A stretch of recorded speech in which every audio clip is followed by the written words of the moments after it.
Hey folks, David Frost, mystrategicforecast.com. You're here for another episode of Common Sense Technical Analysis.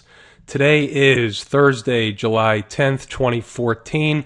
You're looking at an intraday or 10-minute chart of the SPY. But before we go here, I want to make mention of something. Last night, I sent out a trade alert after the market. It was later last night. I sent out a trade alert to the members, and basically, I said, I'm not going to tell you the stock because we're still in it now. It's a particular trade that was triggered this morning. I said, if this happens, do this, meaning buy it. And we caught the low. We didn't catch the low. We missed the low by 3 pennies, and then the stock reversed, or in this case it was an ETF. It reversed, and we're in the money immediately. And this is no joke, folks. This is what we do here. There's money to be made, and jump on board. Come over to the website, mystrategicforecast.com. Sign up for the free trial, 14 days. You get to see the trades. You don't have to do anything. There's no risk. Just watch what happens, and you'll be amazed at what you see. So the second thing is, before we get started, go get on the website, click the link to download the second half 2014 stock market forecast. You need to have this forecast because it's starting to heat up, and the market's going to start to heat up pretty soon. And you had a gap down today. In fact, let's get into the gap downs, or let's get into the market.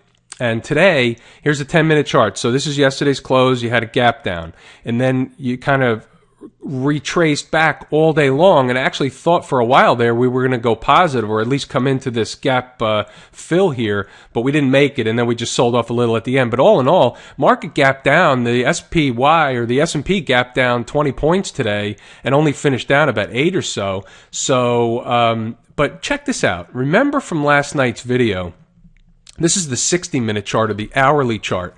Last night I told you, here we are yesterday, okay? Yesterday, we have another down morning, and then we retrace all day long, okay? And we finished here, and I said we could possibly try and fill this gap in the morning and then probably fail and go back down. We didn't even try. Obviously, we gapped down today. So I said this was a bearish pattern, and what'd we do? We gapped down. I said, where did I say? Go back and check the video from last night. You'll see I said we can come right into this area here. So we came right into here. All right, all this support here. And then we trace back up all day long. So this is I'm not making this stuff up as I go along, folks. This stuff works over and over and over again. This is how we swing trade. This is how I swing trade, and this is how you make money. And if you just listen and you get the free trial, you just watch the trades go by. If you had the free trial today, you would have seen a trade where we missed the low by 3 cents and we're in the money, and I feel good about the trade. It looks like we made a low today, at least for 2 to 4 5-day bounce, and that's what I'm expecting. And I expect to make a few points out of it, a couple of points out of it, which in percentage terms is wonderful. So let's go over to the daily chart of the SPY here, and we'll just see, same deal. Market was down today. We came down below and closed below the 20-period moving average. And I don't know how much more downside we have. Tomorrow being Friday, I think it's most likely going to be somewhere along the flat line, maybe down a couple of points, maybe up a couple of points, but that's my expectation.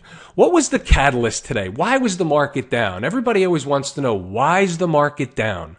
Well, the excuse today was a bank in Portugal that's basically becoming insolvent. Now, that's not new news. Now, it certainly wasn't in the news, but here's a bank that was trading down in the below $1 range. Here's a bank that's lost most of their market capitalization. These are the same issues that were here 5 years ago. Europe's never solved their problems. The U.S. has never solved their problems. It's how the market wants to look at the particular information and whether it wants to slough it aside and ignore it, or it wants to take it and use it as an excuse for what's going on today in the market. This is not anything new, and this is nothing. The GDP of Portugal, and I don't know this, is probably about the GDP of a state in the U.S., okay? It's nonsense. It doesn't matter. But what does matter is there's more where that came from. Just like last time, it was Greece, it was Greece, it was Greece. It's always about Greece. And then it became about Italy and Spain and all this other stuff. Well, you're going to see that again. This is just this is the start of the ball rolling. The market didn't go down today, didn't finish going down today, meaning we didn't finish at the lows. And let's go look at this again on the 10-minute chart. Market didn't stay down here or go lower today. Why? Because it's not ready yet. Not because the bank was all of a sudden better than it was early this morning. It's just not ready yet. The market is not ready to go down. We're getting close, but we're just not there yet. So anything goes. And speaking of anything goes, especially next week is options expiration week, and you're going to see some crazy stuff like we always do in options expiration week. So you have to be careful in these trades because the institutions take these stocks up and down like seesaws, and you don't want to get caught on the wrong side in one of those. So we always trade with caution during options expiration week, and I certainly don't expect any big breakdown next week during options expiration. It's just unlikely. Can it happen? Of course it can happen. Everybody gets humbled in this business. That's why we have stops. That's why we have discipline when we trade. That's why we just trade the charts. We don't listen to the nonsense behind us on the television because it just doesn't make any sense most of the time. If you just parse the words and hear what they say, the excuses on why the second half of the year is going to be great, according to a lot of the fund managers, it's all nonsense. Every year, if you look back, every year the second half is always going to be great. There's never been a year where the second half wasn't going to be great. So it's just more of the same. Don't listen to the nonsense. All right, I'm off my soapbox. Sorry about that. So basically, that's my take on the stock market and the SPY or the S&P 500. So let's go over to the gold market. Something very interesting happened today in the gold market. Now, this is a gap up today in gold, okay? And then you kind of went in a bullish consolidation pattern the rest of the day. Let's take a look at the 60-minute chart and see if we see the same thing. See, go up and then sideways to down consolidation. You certainly can have another up move in here. Let's look at the daily chart, and I'm going to get to the interesting part in a second. Now, yesterday I said I would rather not see gold break out here because I think the upside is probably limited to about 129, 130, maybe a little bit higher, but that's about it. Okay? And if you think about market symmetry, which I talk about a lot, you would see that this range, this green range bar would be about the same as something up here to about the 130 area. So to me, that looks like it would be finished. There's no technical reason why that occurs. It's just I like the market symmetry. I don't trade on market symmetry. I just notice market symmetry. And basically, what was more interesting today, by the way, so I think there's another down move coming in gold, but this isn't an uptrend, no doubt about it. No mistake in the uptrend, but I want to buy it down here, okay? I think we'll get a chance to buy it down here, so I'm going to be a little patient. Now let me show you why. Last night I talked about this, the same issue, and today what happened was in the gold miners, this is the GDX. What happened in the gold miners is we had a huge reversal day on enormous volume as compared to the average. It's like 2 times. There was about 56 million shares traded today. That's about 2 times average volume.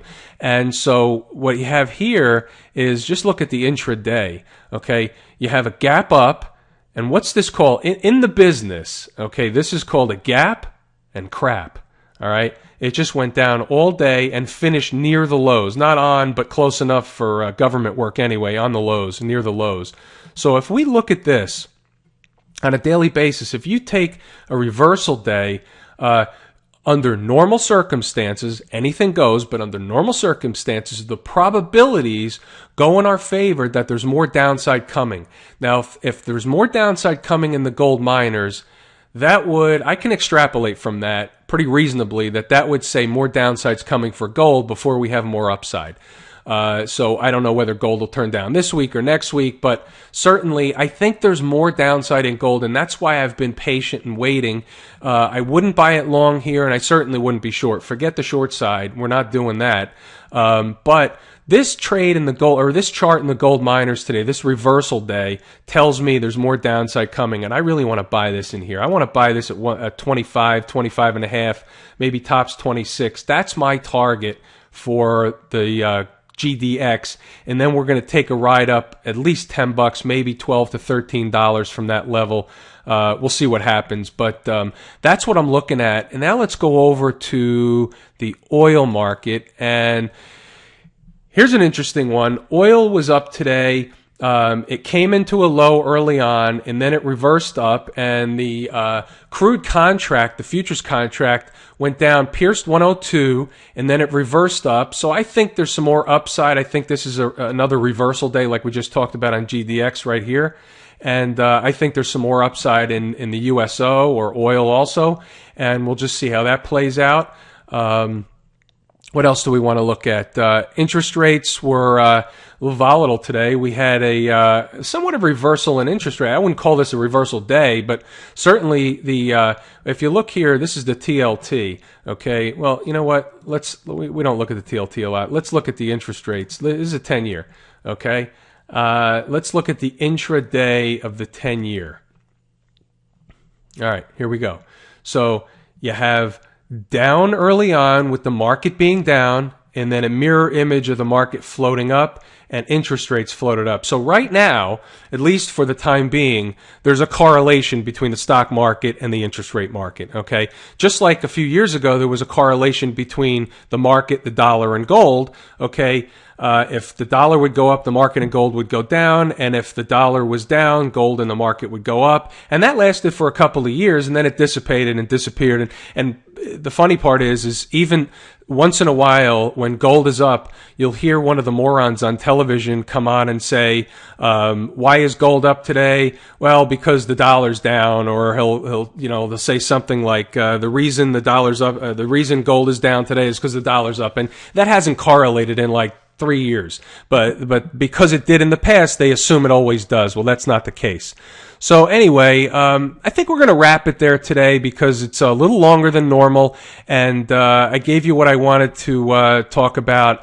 So this is David Frost, Common Sense Technical Analysis. Thanks for tuning in, folks.